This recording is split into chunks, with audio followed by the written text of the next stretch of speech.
video, we will be looking at the major political events happened during this age, and also the literary trends of this age, and the peculiarities of literature of this age, and major authors belongs to this age, and as well as their major works. Now let's move on to the next slide.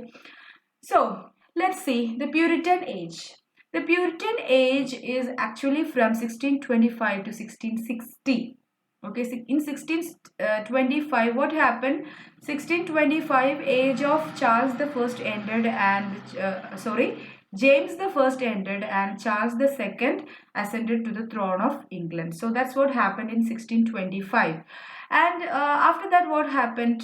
A group of English-speaking Protestants who were dissatisfied with the religious Reformation movement carried out during the reign of Elizabeth. So in Elizabethan period, everything was, people experienced liberty, comparing to any other previous ages. There were a kind of political liberty, a religious liberty, and England actually before Elizabethan age itself, England's king proclaimed himself as the head of the church and also English church, and Elizabeth also had carried out many religious reformations during her age. So the Protestant people, they were extreme believers, Christian believers. They actually believed it, Christianity and the Bible is the only source of salvation, and everyone should have to live their life according to the ideas that we have in Bible. And they also considered many literary forms, especially drama, as a very impure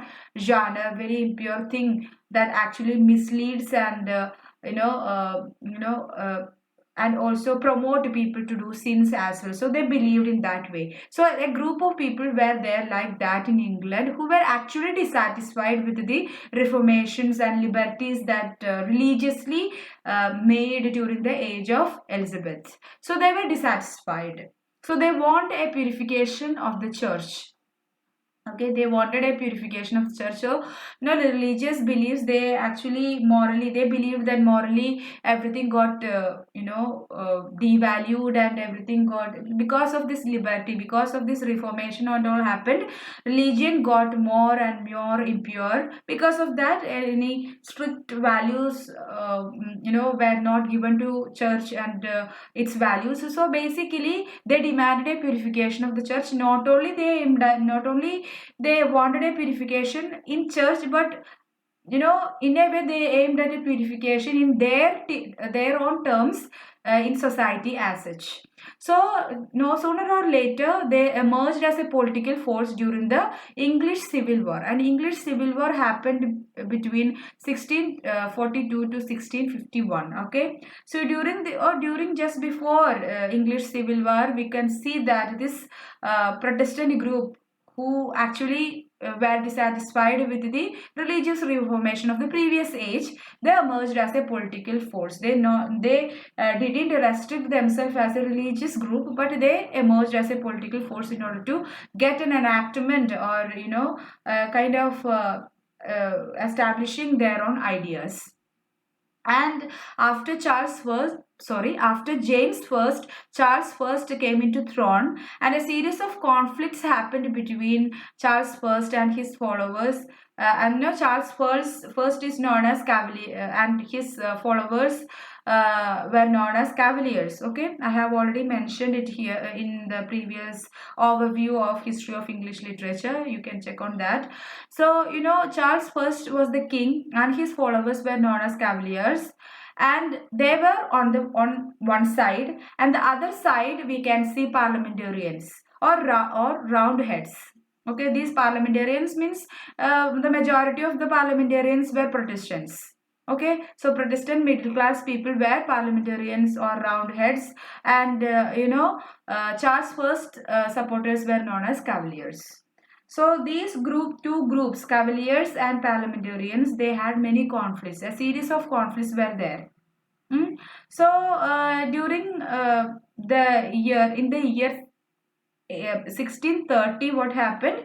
Charles I actually, because of this conflict, Cavaliers or Charles I actually he lost his power and he was executed in 1630. I have not mentioned it here. And you know what happened? After that, Charles first fled to France. And again in civil war also, parliamentarians emerged as victorious and Charles II fled to France. So a series of conflicts happened between these two parties, Cavaliers and parliamentarians. Cavaliers were supporters of the crown, that is Charles first, and parliamentarians, they supported a parliament rule in England, and also they were also parliamentarians were also known as roundheads, and they comprised mostly Protestants, middle class Protestants. So during the time of the Civil War, English Civil War, what happened? These parliamentarians emerged as victorious, and Charles I was executed, while his son Charles II fled to France. So this is what happened. So after his execution, after Charles I's execution, what happened? First time in England, we can see Commonwealth ruled over England for the first time. So Commonwealth. First Commonwealth in England we can see from 1649 to 1653. Okay, so first Commonwealth during the time of Puritan. So we can see first England was experiencing its first Commonwealth rule, and it was from 1649 to 1653. Okay, after, or during the time of Civil War. Then after 1653 we can see that England was under a protectorate known as Oliver Cromwell. So Oliver Cromwell ruled over England not as a king but as a protectorate. He was actually more or less ruling over England as a king only, but it was not a monarchy, but he was a protectorate over England, and he ruled from 1653 to 1659. So until Charles II restored to the throne in 1660. So in 1660, Charles II was restored to the throne. Until then, Oliver Cromwell ruled over England as a protectorate from 1653 to 1659. And in 1660, Charles' first son, Charles II, he came back to the throne of England. This was the major political event happened during this time. Now let's see what was the peculiarities and features of literature of the age. So we can see a prevailing somberness and pensiveness in all the literature produced in this age, because there were restrictions, censorships were there. You cannot tell any immoral, I will put that word immoral inside quotation marks, immoral in terms of puritanical ideas. You cannot write major literary compositions we could see in religious kind of literatures, and in poetry also we could see, but they were all somber and pensive in nature, and we could see many number of religious verses, theological tracts and political treatises replaced romantic poetry. So in Elizabethan period, what all were there in terms of romantic themes, nothing can be seen in, nothing like that we could see in Puritan age. Okay, so it replaced these romantic poetry, lyrics, sonnets, all replaced with religious themed verses, theological tracts and political treatises. And theatres were closed down in 1642. Remember this year, theatres were closed down as Puritans and parliamentarians gained their momentum. They closed down theatres by the parliamentarians, and they considered theatre as immoral and depraved. And they considered theatre immoral and depraved. Why? They believed that these kind of theatrical performances, since they are too social and too secular in nature, they promote people to do sin and engage in immoral activity and depraved and lead a depraved life, a sinful life. So they believed so they closed down theatres as well. And Milton is the greatest representative of the age, and he is also considered as many believe that, and he is labeled as the last of Renaissance. Okay, this Elizabethan age, from the middle of revival to up to the end of Milton, we can considered that as a long age of Renaissance, and Milton is considered as the last son of Renaissance. After that, we cannot see anyone who is that talented. So Milton is the greatest representative of the age. He has written a epic in 12 books known as Paradise Lost. And we have a general sadness and pessimism, and also everything composed during this age lacks romantic order. We cannot see any romantic ideals and romantic kind of feeling in during this age's compositions, but a general kind of somberness, pensiveness, sadness, and pessimism. These are some of the characteristics of literature of this age. Please remember that they closed down theaters, and we cannot find absolutely nothing in the genre of drama during this time. Now let's see who are the major poets. Since Edmund Spenser was one of the greatest poets of the earlier period, in the period of Elizabeth, this period, age of Puritan or Puritan age, or after the Elizabethan age, we could see Spenser got many followers. That's why this group we have here as Spenserian poets. So they actually styled their poems after Edmund Spenser of Elizabethan age. Okay, just like English Chaucerians and Scottish Chaucerians influenced by Chaucer, here many poets of the Puritan age, they got influenced by Edmund Spenser, his themes, his style of composition, his diction, and many other things related to him. So they actually wrote in vain with Edmund Spenser. And another, so these three are major Spenserian poets. Phineas Fletcher. Phineas Fletcher lived from 1582 to 1650, and George Wither lived from 1588 to 1667, and William Brown lived from 1590 to 1645. So these are some Spenserian poets that we have after Spenser's era.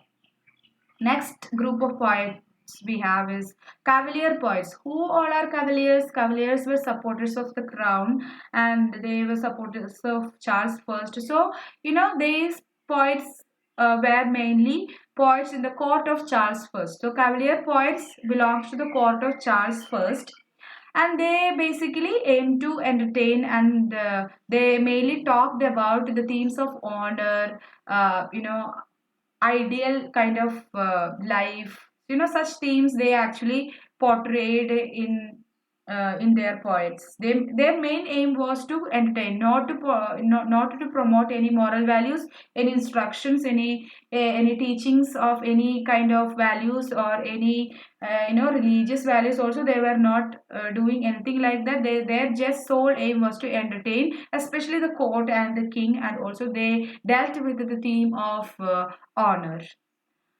Now these are some of the Cavalier poets: Robert Herrick, Thomas Carew, John Suckling. So these are major Cavalier poets: Robert Herrick, Thomas Carew, John Suckling. Robert Herrick lived from 1591 to 1674, and Thomas Carew lived from 1594 to 1640, and John Suckling lived from 1609 to 1640. So remember about Cavalier poets. About Cavalier poets and all, we will be doing really in detailly explaining their their peculiarities, their features, and some details related to them. We will be doing yet another video. Please don't worry about the less details that I have provided here.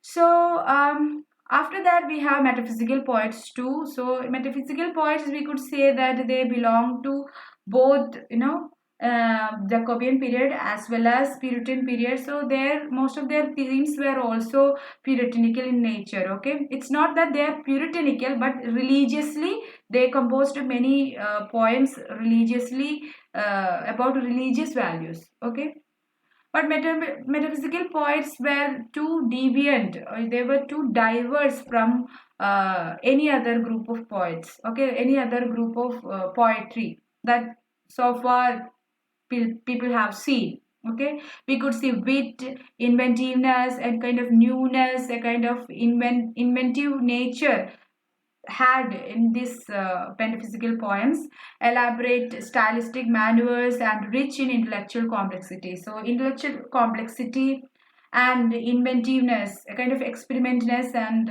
wit, and also stylistic maneuvers we could see in metaphysical poets' poetry. And Samuel Johnson called them this particular group of poets as metaphysical poets. Okay, Samuel Johnson. Samuel Johnson belongs to the latter part of neoclassical age, and Samuel Johnson, he was also a great critic, and he called them metaphysical poets. Actually, while he was calling them metaphysical poets, he was not actually in favor of these poets. Actually, he was criticizing the way in which they composed the poem, the things that they were discussing and put together in this poem, in their poems. So Samuel Johnson actually negatively criticized them, and he labeled them as metaphysical poets, not as a positive note but as a negative note. Okay, so I have I have seen questions related to that, the way in which Samuel Johnson criticized the metaphysical poet. It was not like he was too much positively criticized metaphysical poets poetry, but he was in a way negatively criticized and labeled them as metaphysical poets. So the major peculiar element that we could see in their poetry is that metaphysical conceit. Okay, metaphysical poets, whenever we hear metaphysical poem, we will immediately remember metaphysical conceit. What is metaphysical conceit? In simple terms, we can say that it's a combination of dissimilar images. So dissimilar. So whenever you see, whenever you hear about love, you can immediately remember what color? Red color, or red rose, or any other beautiful things. You cannot remember or you cannot memorize, or you cannot immediately connect lovers with two legs of a compass. You cannot love between two lovers to a gold plate.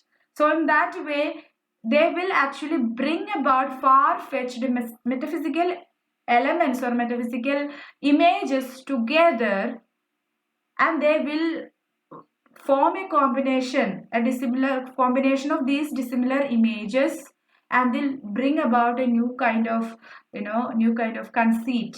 That's why it is known as metaphysical conceit. They were far-fetched images. There will be far-fetched images, and they will combine them together. In these dissimilar things, ideas will be combined together to form a new combination. Okay, so that kind of metaphysical conceits we could see peculiarly in or particularly in metaphysical poets poetry. So that is one of the major characteristics of metaphysical poetry. Now let's see some of the major works and authors or poetry or poems or poets of this particular group. John Donne. John Donne is the major proponent of metaphysical poetry. John Donne, he lived from 1572 to 1631. His Pseudo Martyr came out in 1610, The Anatomy of the World in 1611, Death's Duel in 1623, and Songs and Sonnet in 1623 again. These are some of his main works or main anthology of his poetry. But we have learned the valediction, forbidding mourning, good morrow, canonization, many other poetry by individual poems by John Donne as well. The next metaphysical poet is George Herbert. George Herbert lived from 1593 to 1633, and his major work is The Temple. Okay, The Temple. George Herbert, I have seen question about this particular work, The Temple. Remember him and his major work, The Temple. George Herbert lived from 1593 to 1633, and his major work is The Temple. Next metaphysical poet is Richard Crashaw. Richard Crashaw lived from 1613 to 1649, and he has written Steps to the Temple. So don't be confused about the earlier The Temple by George Herbert and Steps to Temple, which is written by Richard Crashaw. So be clear about that. Steps to the Temple came out in the year 1646. Henry Wagwen and Andrew Marvell. Andrew Marvell, we all must have learned to his coin mistress, and I have seen plenty of question in last 2020 exam. I have seen, asking about which were the two rivers mentioned in the initial part of this poetry. The two rivers were Humber and Ganges. So remember that. So in that, like that, from inside the poetry also, from the content of the poetry also, questions are asking. So be very familiar with all these kind of things. So Henry Wagner, Andrew Marvell. So Richard Crashaw, Henry Wagner, Andrew Marvell, George Herbert, and John Donne. These are the major metaphysical poets of the age. Then we have pre-Augustan poets. Pre-Augustan poets, Sir John Denham, who lived from 1615 to 1669, and Abraham Cowley from 1618 to 1667, and John Milton especially. He is a pre-Augustan poet. Okay, John Milton lived from 1608 to 1674. These are the major pre-Augustan poets, and John Milton's El Allegro and El Penseroso. So these two are companion poems. So I have seen question asking about the other. They will give one name and they'll ask for the companion poem of this particular given poem. So this is a companion. These two are companion poems. Came out in 1631, and he has written a pastoral elegy in the year 1638 in the name Lycidas, which is about about the death of. He laments about his friend's Edward King's death. So Edward King died drowning, and he, after 7 or 8 or 10 years after his death, uh, Milton has written a pastoral elegy for him under the title Lycidas. About Lycidas and all, we will do a detailed study, a detailed video. And also, of course, Paradise Lost. Paradise Lost, he was written in 1667. He completed and finished this work in 1667. It was not all of a sudden. Together he published these 12 books, but the last date of, or the year in which he finished all the 12 book is 1667. So it is about, it's an epic. It's an epic. Paradise Lost is tells a biblical story about fall of man.